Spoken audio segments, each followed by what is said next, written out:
Hey, good morning. It's Dr. James. I do hope and pray this message finds you and your loved ones peaceful, thriving, and well. So this morning, you may be thinking this is a little bit premature, a little bit too early to be talking about this, but I believe this is the absolute perfect day to address something that I believe all of us need to be thinking about right now. And that is your intentions for 2021. I know it's a little ways away. We've got some things going on right now, the holidays and lockdown, and oh my goodness, the list goes on and on and on and on. So let's just interrupt that and place in something super, super cool based on the latest science about how intention setting is an absolute game changer for your mind, your body, your emotions, your spirit, every part of your being. And I believe so strongly, given what this past year, the year that we've got, oh my goodness, I'm so grateful. This is just about ready to close up the 2020. We get an opportunity to go, man, I'm still here. I am absolutely going to set lofty intentions. I am going to throw all the mediocrity and all of the averageness and all this safety out the window, and I'm going to just go. I'm going to go big. I'm going to go really, really big. And this is really cool because a study that just came out about goal setting and reasonable goal setting versus awesome, lofty, kind of crazy, great, big goal setting.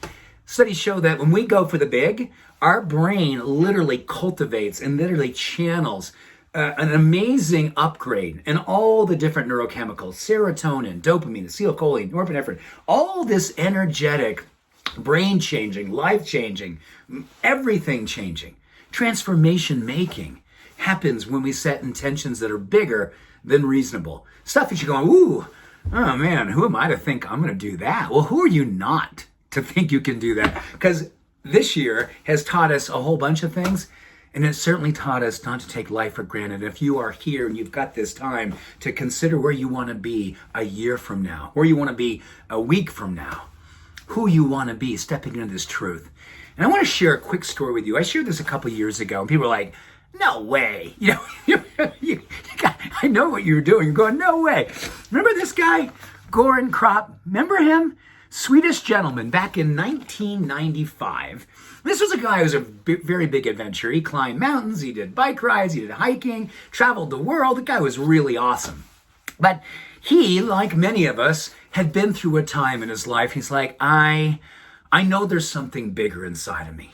Don't you know that about you? You go, listen, this present situation, it's okay. And I'm grateful for what I have, but I am ready to bring it up several notches. Well, Goran decided that he was going to start setting a giant intention.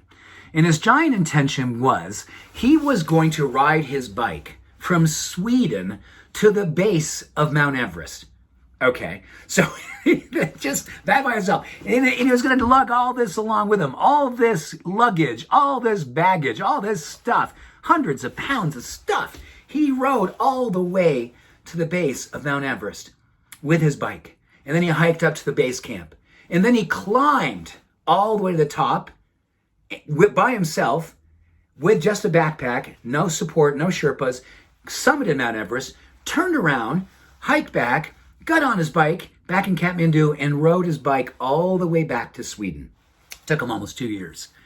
So why he said he needed to do that is because he was embracing the plateau, meaning that he kind of knew he could do a lot of cool things, but he didn't know if he could do one of the coolest things that any other human being's ever done in their life. Now I know most of us are not setting an intention to ride our bikes to the base camp of Mount Everest, but you have to see that maybe as a metaphor today. What is your great big Mount Everest idea? What is your great love idea? What is your great service idea? What is your great spiritual demonstration idea? And get really clear about setting that intention, because when it's bigger than reasonable, when it goes beyond what, my goodness, who am I? That's when your brain, that's when your mind, that's when your physiology gets really, really excited and wants to produce this, starts to recreate what's possible, gets the negative thinking, gets the small thinking, absolutely galvanizes this new level of possibility through vision making. But it's vision making with neurochemistry and physiology, and it literally starts to create a spiritual, attractive quality that literally pulls you towards a belief system and then starts to give you the energy to start moving towards the vision. Goran did something exceptional, possibly never to be created again. But we all have within us something like that, something that is a manifestation of what our heart is calling out for. You know, what I believe so strongly is that unrealized potential can be, it can be a burden like no other. I've been around enough people who are getting ready to make their transition, and there is nothing more sad, just pulls at your heart when you see someone who goes, oh, I could have been so much more. Could have said, could have loved, could have done so much more. So let's take on unrealized potential and see it as a blessing. Get excited about what's still left inside of you, what you know you need to do. Say something, be something, do something bigger than reasonable. I'm with you. I'm doing the same thing right alongside of you. So with that, here's to the new year coming soon. And here's to us being here now. Much love and every blessing. Have an awesome day. Bye for now.